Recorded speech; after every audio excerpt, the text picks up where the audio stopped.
जरा सोचिए, नदियों में हम जो भी कचरा या प्रदूषण फेंकते हैं वो कहीं जादू से गायब नहीं होता, बल्कि वो एक यू टर्न लेता है और सीधा हमारे खाने की प्लेट तक वापस आ जाता है। बिल्कुल एक बूमरैंग की तरह। है ना हैरानी की बात? तो चलिए, आज के इस विश्लेषण में हम इसी अदृश्य और थोड़े डरावने सफर को करीब से समझते हैं। आज के हमारे सफर में हम 6 अहम पड़ावों से गुजरेंगे। पहले हम देखेंगे पवित्र नदी का विरोधाभास, फिर पानी में जहर, मछलियां और बायोमैग्निफिकेशन, उसके बाद जहरीली फसलें और भूजल, फिर स्वास्थ्य की भारी कीमत, और आखिर में बात करेंगे कि इस जहरीले चक्र को तोड़ा कैसे जाए। तो शुरुआत करते हैं हमारे पहले हिस्से से, पवित्र नदी का विरोधाभास। एक तरफ हम नदियों को मां मानते हैं, उनकी पूजा करते हैं, और दूसरी तरफ असलियत में हम रोजाना उनका सबसे ज्यादा विनाश कर रहे हैं। अब एक सवाल, क्या कोई भी इंसान अपनी मर्जी से लिक्विड कैंसर यानी तरल कैंसर से भरा ग्लास पीना चाहेगा?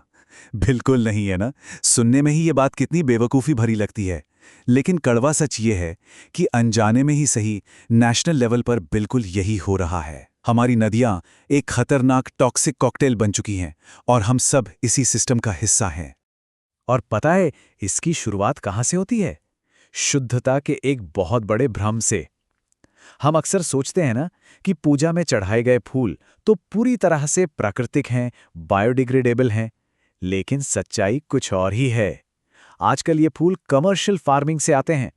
इन्हें ताज़ा रखने और जल्दी उगाने के लिए इन पर भारी मात्रा में पेस्टिसाइड्स का छिड़काव होता है, जिनमें आर्सेनिक, लेड और कैडमियम जैसे बेहद खतरनाक केमिकल्स होते हैं। और ये कोई छोटी मोटी बात नहीं है। हर साल ऐसे 80 लाख मीट्रिक टन जहरीले फूल भारत की नदियों में डंप किए जाते हैं। 80 लाख टन! इस नंबर का अंदाजा आप ऐसे लगाइए कि अगर हम इन फूलों को ट्रकों में भर दें तो दिल्ली से लेकर मुंबई तक बम्पर टू बम्पर 4 लाख ट्रकों की लाइन लग जाएगी। जरा सोच कर देखिए। अब होता क्या है, जब इतने सारे केमिकल वाले फूल पानी में जाते हैं तो यूट्रोफिकेशन नाम की एक बायोलॉजिकल प्रोसेस शुरू हो जाती है।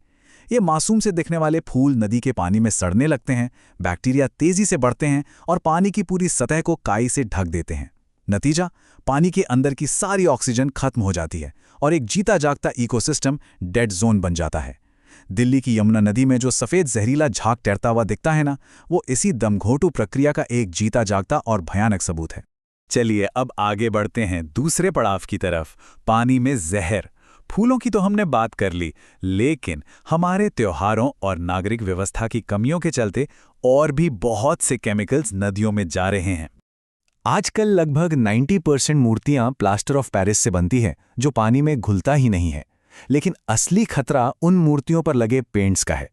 नारंगी रंग के लिए मर्क्यूरी और लेड, हरे के लिए क्रोमियम और पीले के लिए कैडमियम इस्तेमाल होता है। और ये कोई आम केमिकल्स नहीं है, ये scientifically proven cancer causing agents और न्यूरोटॉक्सिन्स हैं। मतलब हम सचमुच अपने ताज़े पानी के सोर्सेज में टनों के हिसाब से लिक्विड कैंसर घोल रहे हैं। और बात सिर्फ मूर्तियों तक सीमित नहीं है, हमारी रोजमर्रा की कुछ और चीजें भी हालात को बदतर बना रही हैं। जैसे बहुत ही श्रद्धा से चढ़ाया गया हजारों लीटर दूध और घी, ये पानी की सतह पर एक केमिकल लेयर बना देते हैं जो ऑक्सीजन को ब्लॉक कर देती हैं। मन्नत के लिए फेंके गए आजकल के सस्ते निकिल और लोहे के सिक्के हेवी मेटल पोल्यूशन फैलाते हैं। और सबसे बड़ी बात, हमारे शहरों का 70% से ज्यादा सीवेज बिना किसी ट्रीटमेंट के सीधा नदियों में गिर रहा है। ये सब मिलकर हमारी नदियों की प्रैक्टिकली हत्या कर रहे हैं। अब आते हैं तीसरे और बहुत ही अहम हिस्से पर, मछलियां और बायोमैग्निफिकेशन। यहां हम समझेंगे कि आखिर इस सारे खतरनाक केमिकल्स पानी से निकलकर हमारी एक्वाटिक फूड वेब यानी जलीय खाद्य श्रृंखला में एंट्री कैसे लेते हैं। देखिए, साइंस का एक सीधा सा नियम है, मैटर कभी गायब नहीं होता। जब ये हैवी मेटल्स पानी में जाते हैं तो वो जो जहरीली काई यानी एल्गी होती है ना, वो इन्हें एक स्पंज की तरह सोख लेती है। फिर छोटी मछलियां उस दूषित काई को खाती हैं और बड़ी मछलियां उन छोटी मछलियों को। इस प्रोसेस को कहते हैं बायोमैग्निफिकेशन। मतलब जहर कम नहीं होता, बल्कि फूड चेन में ऊपर जाते जाते ये हजारों गुना ज्यादा गाढ़ा और खतरनाक हो जाता है। और फिर वही हाईली टॉक्सिक बड़ी मछली सीधा हमारी डिनर प्लेट पर पहुंच जाती है। तो अब हमारा चौथा पड़ाव, जहरीली फसलें और भूजल। अब अगर आप सोच रहे हैं कि हम तो शाकाहारी हैं, हमें क्या टेंशन, तो जरा रुकिए, चलिए देखते हैं कि ये जहर हमारे खेतों तक कैसे पहुंच रहा है। सच्चाई वाकई परेशान करने वाली है। उन्हीं प्रदूषित नदियों का अनट्रीटेड पानी सीधे हमारे खेतों में सिंचाई के लिए पंप किया जाता है। ये हैवी मेटल्स रिस कर जमीन के नीचे हमारे भूजल यानी ग्राउंड वाटर में मिल जाते हैं और फिर हमारी रोज की सब्जियां जैसे पालक, धनिया और मेथी अपनी जड़ों से इन धातुओं को सोख लेती हैं। दिल्ली और कानपुर के आसपास की सब्जियों में ये सुरक्षित सीमा से 5 गुना तक ज्यादा मिला है। और अगर आप सोचते हैं कि घर में लगा महंगा आरओ फिल्टर आपको बचा लेगा, तो ये एक बहुत बड़ा मिथ है। आम डोमेस्टिक आरओ मरकरी और लेड जैसे हैवी मेटल्स को पानी से पूरी तरह निकालने में बिल्कुल फेल साबित होते हैं। इस एग्रीकल्चरल लूप का जो जमीनी असर हुआ है ना, वो सच में रोंगटे खड़े कर देने वाला है। पंजाब और हरियाणा के कई हिस्सों में अब बाकायदा कैंसर विलेजेस बन गए हैं। वहां का ग्राउंड वाटर इतना जहरीला हो चुका है कि कैंसर के केसेस में भयानक उछाल आया है। हालात इतने खराब हैं कि पंजाब के भटिंडा से राजस्थान के बीकानेर तक रोज एक ट्रेन चलती है जिसमें इतने सारे कैंसर के मरीज सफर करते हैं कि लोगों ने उसका नाम ही कैंसर ट्रेन रख दिया है। ये कोई मनगढ़ंत कहानी नहीं है, ये आज की एक बेहद डरावनी हकीकत है। हमारा 5वां पॉइंट है स्वास्थ्य की भारी कीमत। इस कभी न रुकने वाले पोल्यूशन साइकिल की जो मानवीय और आर्थिक कीमत हम चुका रहे हैं वो बहुत बड़ी है। जरा इस नंबर पे गौर कीजिए, 3 करोड़ 77 लाख। हर साल लगभग इतने भारतीय सिर्फ दूषित पानी से होने वाली बीमारियों का शिकार होते हैं। हमारी फूड चेन और पानी में घुला ये जहर हर साल करीब 4 करोड़ लोगों को बीमार कर रहा है। और सबसे ज्यादा दिल तोड़ने वाली बात यह है कि इसका सबसे बड़ा शिकार हमारे बच्चे बन रहे हैं। हर साल 1 लाख से भी ज्यादा बच्चे गंभीर डायरिया जैसी बीमारियों से अपनी जान गंवा देते हैं, जिन्हें बहुत आसानी से रोका जा सकता था। जरा सोचिए, ये आंकड़ा ऐसा है जैसे हर साल एक पूरा का पूरा शहर सिर्फ दूषित पानी की वजह से खत्म हो रहा हो। बिल्कुल नाकाबिले यकीन। और हाँ, इसका असर सिर्फ हमारी सेहत तक ही सीमित नहीं है। इस प्रदूषण की वजह से हमारी अर्थव्यवस्था को भी हर साल करीब 3.5 लाख करोड़ रुपए का नुकसान उठाना पड़ता है और 73 मिलियन वर्किंग डेज बर्बाद हो जाते हैं। इसके अलावा 1951 से अब तक हमारे पास प्रति व्यक्ति पानी की उपलब्धता में 71% की भारी गिरावट आई है।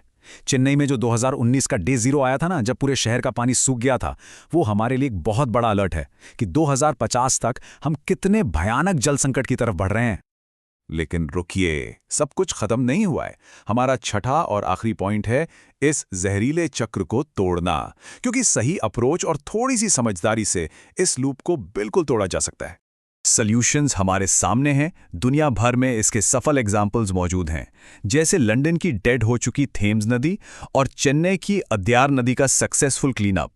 और तो और हमारे अपने देश में कुछ ऐसे कमाल के लोकल स्टार्टअप्स हैं जिन्होंने 42,000 टन से भी ज्यादा मंदिर के फूलों के कचरे को पानी में जाने से रोका है और उसे रिसाइकल करके केमिकल फ्री अगरबत्ती और बायोलेदर बना दिया है। मतलब इकोलॉजी और इकोनॉमी दोनों का फायदा। हम और आप भी बहुत आसानी से अपनी डेली लाइफ में बड़े बदलाव ला सकते हैं, जैसे पीओपी की जगह वापस इको फ्रेंडली और पानी में सुरक्षित रूप से घुलने वाली पारंपरिक मिट्टी की मूर्तियों का इस्तेमाल करें। हजारों लीटर दूध और घी नदियों में बहाने के बजाय उसे किसी आश्रम में जरूरतमंद बच्चों को दान करें। मन्नत के सिक्के सीधे नदियों में फेंकने के बजाय मंदिर के डोनेशन बॉक्स में डालें ताकि व्यवस्था सुधरे। और हाँ, विसर्जन हमेशा नदियों के बजाय आर्टिफिशियल टैंक्स में ही करें। तो आखिर में बस एक सवाल, अगर आस्था का असली मतलब जीवन को बचाना और उसका संरक्षण करना है, तो क्या हमारी नदियों को पूरी तरह से अछूता और साफ छोड़ देना ही हमारी सबसे सच्ची और सर्वोच्च पूजा नहीं है? इस बारे में जरूर सोचिएगा। आज जो भी हमने डिस्कस किया है वो सिर्फ एक जानकारी नहीं, बल्कि एक वेकअप कॉल है। तो चलिए अपनी आदतों को बदलते हैं और इस जानकारी को अपनों के साथ साझा करते हैं। हमारे साथ जुड़ने के लिए बहुत बहुत धन्यवाद।